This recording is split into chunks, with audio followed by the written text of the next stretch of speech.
41149.5.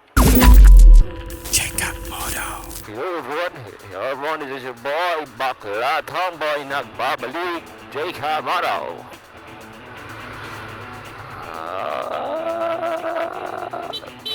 Excuse me, pagagaling ko lang ng LBC today. Pinadala ko na yung mga items, mga nanalo ng action camera saka yung telecine helmet strap mount. Congratulations sa inyong lahat. Abangan nyo na yung giveaway ng Spider helmet, the Phoenix 2.0.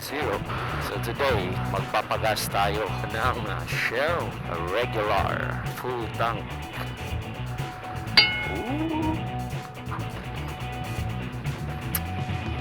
Regular ba? Full tank? Full tank, unleaded. 170 siguro kaya? Or 1120.2. So back on the road.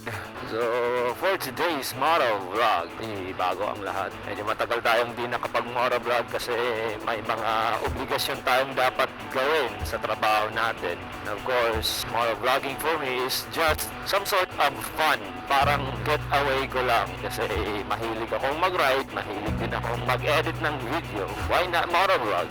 Share my experiences, share my thoughts to everyone. Anyway, kamusta kayong lahat dyan? Sana ay nasa mabuti kayong kalagayan. And today, upang di magtanaw yung nagdadrive na hindi tumitingin dun sa kausap niya tumitingin. Gagawang.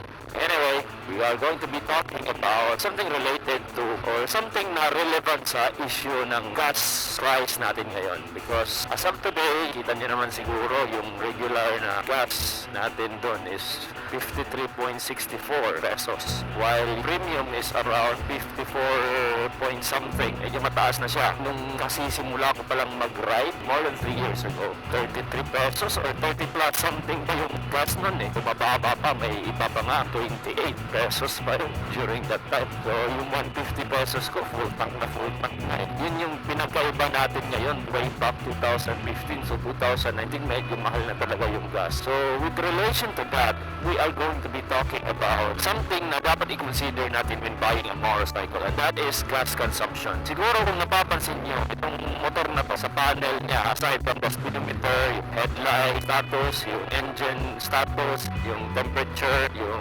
idling stop system or ISS, and then yung signal lights, indicator. So nakikita natin usage ng gas. Earlier, pinuno natin yung motor na to. So nag full tank tayo. Bakit tayo nag full tank? Because that is one step kung paano natin malalaman kung gaano katakaw or katipid yung motor natin. So that's the first step para i-calculate natin yung gas consumption ng motor natin. Especially sa mga motor na walang gas consumption na information. Di tulad ng sniper or iba pang mga medyo mamahali na motor na mainam na malaman natin yung gas consumption ng motor natin kung gusto nating makatipid sa pang-araw-araw na biyahe natin or sa mga rides natin. Dito natin ibabase sa gas consumption ng motor. I've shown you earlier, I did a full tank on this motorcycle, and then take note of the kilometer o yung odometer. Nakuha ko naman yung odometer earlier. So bali, we will be calculating the number of kilometers na binyahe natin. Of course, we will also be calculating sa gas na na-consume natin by the end of this trip. Full tank tayo at the start, and then we will be having a full tank, second full tank at the end of this trip. It is a simple calculation lang. At least sa mga di pa nakakalam, you will know right after this short motovlog. Of course, when it comes to gas consumption naman, it depends on certain factors like your riding style, your weight, tire pressure. Those are some of the factors na nakaka-apekto sa gas consumption ng isang motor. So right now, max speed ko lang is around 80 kilometers per hour. So maybe right around 60 to 80 kilometers per hour lang yung range ko ng tinatakbo ngayon. So makikita natin ngayon kung mataba ba ang motor na to or not. Of course, I've already mentioned the range na usual na nakukuha ko out of this motorcycle way back when I did a review ng Honda Click. So I posted it before. And of course, I will be giving a shout out to One Day on Two Wheels for suggesting such content. Malapit na rin tayo sa bahay namin, but lalagpasan natin yung bahay namin para medyo mahaba-haba naman yung biyahe natin. Kasi from the gas station to our home, it's just around 16 kilometers. So malapit lang. So we'll try to make it around 30 kilometers. And let's see. So banking muna tayo. Wow! Wow! By the way, I have a new tire on the front. May bago na akong tire. And I will be doing a review of the product called Psycho-Seal. Not in any way sponsored by Psycho-Seal, but I think I have a long enough experience sa Psycho-Seal. Kasi gumamit ako noon way back when we were looking. Up until last week, so medyo matagal-tagal na gamitan rin. More than a year. So 20,000 kilometers of usage. By the way, I am using a Pirelli Diablo scooter na tire sa harap, 80-90. Sa likod ng motor na to is CST 100/80. Medyo malapad siya. Dito na tayo sa Inupacan, Leyte. Maraming banderitas because May 15 is going to be the fiesta. On the Click, a pink one. Hopefully, hindi ganun kataka yung motor na to. So, gas consumption wise, comparing a Honda Click to a scooter like Yamaha Aerox, I think matipid yung Honda Click.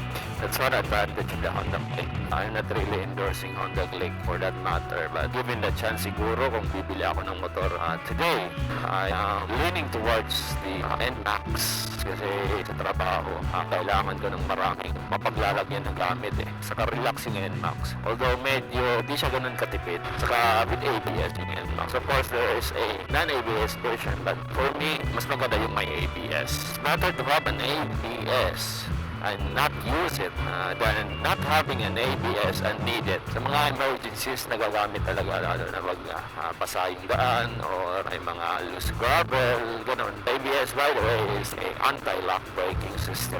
Anyway, mga 1 kilometro na lang siguro, babalik na tayo sa daan and we will be checking out how much we have consumed. Banking muna tayo. Ganda yung banking na Diablo scooter na Pirelli. Nakapit. So, steps natin, as I've said earlier, first step, you have to mag-full tank muna kayo. Then, take note of your odometer para makalculate nyo yung number of kilometers na binyahe nyo. Tapos, after ng biyahe, magpag-gas kayo ulit. Minus nyo yung first na odometer reading nyo from the odometer reading after ng biyahe. After that, take note na rin yung number of liters pinagas nyo para ma-full tank ulit yung motor nyo. Anyway, I guess I had to return back. Yes, apat sila sa XRM 125. Good luck to the motorcycle. Kinakargahan mo yung motor mo ng sobrang-sobra. Tapos pag nasira, sakit sa bulsa. Use your motorcycle according to its limits. Depende na rin yun sa pag-aalaga Malagang-alaga mo yung motor mo. Of course, tatagal yan. Parang relasyon lang din yan Hindi mo inaalagaan yung jowa mo, syempre, hindi tatagal yun. Another banking.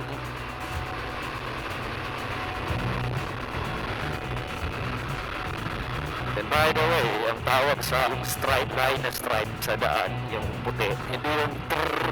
Ang tawag doon is rumble strip, hindi yung trrrr. So we will be fueling up again. This time around, another full tank. Siyempre maliit lang yung nakuha kasi di naman ganun kalayong binyahe natin. Dito na lang tayo sa premium. By the way, pwede nyo nang pagsamahin yung premium sa tayong regular unleaded na gas. Gamay ra ba yung nakuhaan pero i-full tank lang. Oh, madag 30. Kana ra 30 na. 0.563 41149.5. Bali, yung first step natin is kukunin natin yung kung ilang kilometro yung na-travel or na-biyahe ng motor natin. So, basically, kung may trip meter yung motor mo, i-base nyo lang sa trip meter. Pero kung walang trip meter, ang gagawin nyo is minus nyo yung second odometer reading ng second gas up nyo or second full tank nyo. Sa motor ko, 411.49.5. Tapos, minus nyo yung first odometer reading, first gas up, 411.20.2 equals 29.3. Ito yung total na kilometers na nabiyahe natin, 29.3.